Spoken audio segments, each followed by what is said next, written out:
24-nji bölek hormatly Molla Ahmed Ahun Gurbanpur tagsyryň hafyz öz kitabyndan difa edip bilmedi. Indi seniň difa etmekliňe ihtiýaç ýok we ilmi mebhas da onda ýok diýen sowtysiniň jogabyasy. Ol bende huda hafyz öz kitabyndan geldi, özü defa etjek boldy, weli bolmady. Indi sen defa etmäge hajat ýok we defa ederýän bir ilmi we sahih mebhas şol kitapda ýok. Hamidan we musalliyan hormatly ahunda demen her kimin mesir we ýoly hak bolsa şol adamdan difa etýäryn. Mufti Hafyz Amalla ýolma sahibiň mesiri we ýoly hakdyr. Şol jähetde men ondan difa etýän we difa etjek hem inşaallahu taala. Wa bireklerimize kömekçi bolmakda senden akıl soramars ahunda edejan. Wa senden hem difa edeli batıl akidaňy goý, kuburily goý, bir Allahdan dilýän bol. Kabirparastlyk bilen kamyap we piroz bolup bilmiyorsun iki dünyada. İkinciden era kulla insanın yara ayba gayri ve yu'mi anil aybillazi huwa fih diyen Arap şairin kavuluna binaen öz aybyny peramuş edip başkanyň aybyna bakýarsyň. Mufti Hafyz Amallah sahip ýolmanyň mesaili muhim etiqadi diyen kitabynda Qur'an azimüşşänden we hadisi sahihden we Hanefi fiqhyň muteber kitaplaryndan we tuqqu mahkam kişileriň sözlerini kitabynda derj edip durlar we metalipleri zikredip durlar. Näme seniň ýanynda Eflatun we Arastunyň sözleri bolmasa ilim hisap bolmaýarmy? We halanki tamam ilim Qur'an azimüşşändedir. Hemçinan Allama Suyuti rahimahullah el-itqan fi ulumul Qur'anda zikredip durki Cemi'ul ilmi fil Qur'an lakin taqasara anhu efhamur rijali. Heme ilim Qur'andadır lakin qasır boldu ondan adamların fehimleri. Binaen senin hafız sahibiň kitabynda mebhas ilmi ýok diýmekliň açyk iştibahdyr. Näçiniki şol kitabyň her matlaby ayeti Qur'an bilen we hadisi mübarek bilen we aqwali fuqahay ahnaf bilen muzayyandyr. We halanki Qur'an we hadis ilimleriň serçesmesidir. Ve Qur'an we hadisden bahs bolan kitapda mebhas ilim ýok diýmekliň öz hamakatçylygyndandyr. Wene hem türkmenleriň çyrag öz astyny görmeýär diýen nakl ýani öz ýazan kitabyňdan hem bir habar al. Öz kitabynda Haqiqatul Vesile we Mahiyetul Vesaniye 11-nji saffasynda inna arsalnaka şahiden we mubashshiran we nadhira şol ayet-i kerimede şahidenni şahit terjime edipsin ki şahit be many hazır, görüp duran, bilip duran diýip. Bolmasa şahidenni Parsyda terjime edertin. Hafyz sahip bilen munazara edeninde ol pikriňe sabit durup bilmän häzir we nadir akidam ýok diýdin. Bir delil tapdym men hazır nazar bileýin. Ya Peygamber gazetinin dadymy ýetdiň. Matin dogulanyp baranda Allah Taalaň ruhyna agahdyp dadymy ýetse diýip çogulmady. Bir delil tapdym men hazır nazar bileýin. Şol işin magluplygyň hesap bolmaýarmy? Öz kitabynda ýazan terjimäňe sabit durup bilen ýok. We bir tarapdan Şeyh Sirajetdin dadymy düşdip çagyrmakka itiqadyň barlygy. Goşul zatlar 50% berýalawiýetliginden habar berýär.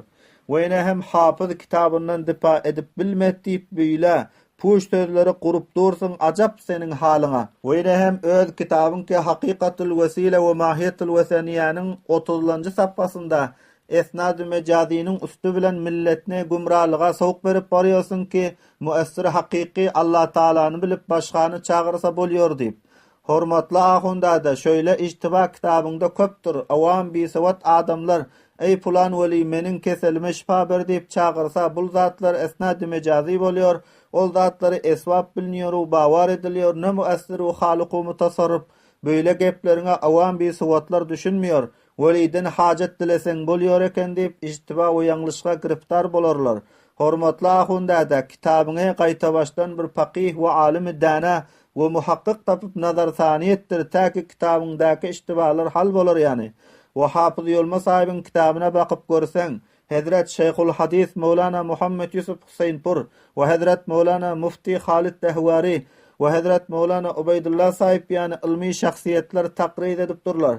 We seniň kitabynda birje alimiň taqrir we tasdiq we taýidi ýok. Hatta teňlitany tagsirini hem taqriri ýok. Bolmasa alyna kitabyny alyp baran bolsaň taqrir we tasdiq etse ederdi.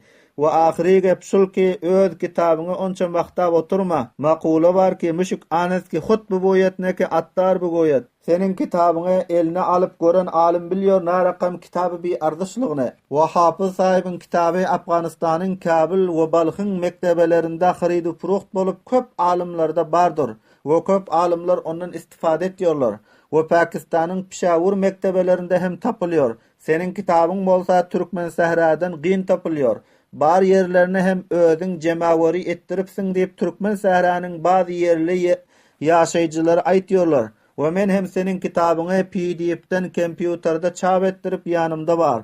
Täki senin iştibalaryny nişandahy edip milletni äga etsek inşallahu taala. We ýene sen aýdypsyň ki munazara ilmi etmeli bolanda hafyz sahypga söz beripsiň ki bir ikimiz oturşars diýip. 10 nefer mi ama ikimiz bahsettik de mi fakat? Yok ha ikiniz bahsediyor. Ha 10 vurum yok. İkimiz bahsetsek 10 nefer gerek yok. Hafyz sahyp sözünde durup bir ýeke özi baryp dur. Sen mosa Türkmen sehranyň ahun mollalaryny bar ýanyňa üýşüripsiň. Täki olar hafyz sahypny maglup görkezmek üçin galmagal we şokun edip hafyz sahypny milletge pesman görkezse, ol hedepi şuumga hem yetişip bilmepsiň. Elhamdülillah millet bildi kimin galyplygyny. Ahundada sen mekkar bolmasaň näme diýip beren wadaňa wefa edip bilmediň. Näme üçin ähdiňde durmadyň ki ähd şikenligiň günahlygyny tabahal bilen ýokmy ýa? Bolmasa Mişka Şerifiň 1-nji jild 15-nji sapkasynda ähd şikenlik barada bir hadis gelipdir. Wa an Enes'in qala qallama khatabana Rasulullah sallallahu aleyhi ve sellem Ela qala la imana limen la amanata lehu ve la dina limen la ahda lehu. Ravahul Beyhaqi fi Şuabil İman. Mişka Şerif 1-nji jilde 15-nji sapka. Ve Hazreti Enes radıyallahu anhu aýtýar ki kim wagt bolýardy ki hutba berýär Rasulullah sallallahu aleyhi ve sellem bizlerge. Meger ol ki aýtýardy ýok imany kamil ol adamda amanatdarlyk bolmasa şonda. O ýok mükemmel dindarlyk ol adamdaki ahdu peýmanyna wefa bolmasa. Eger şol hadis şerifni okap gören bolsaň ähd şikenlik etmezdiň. Ahundada mekkarlyň şu ýüzden ma'lum we aşkar we hawyda bolýar.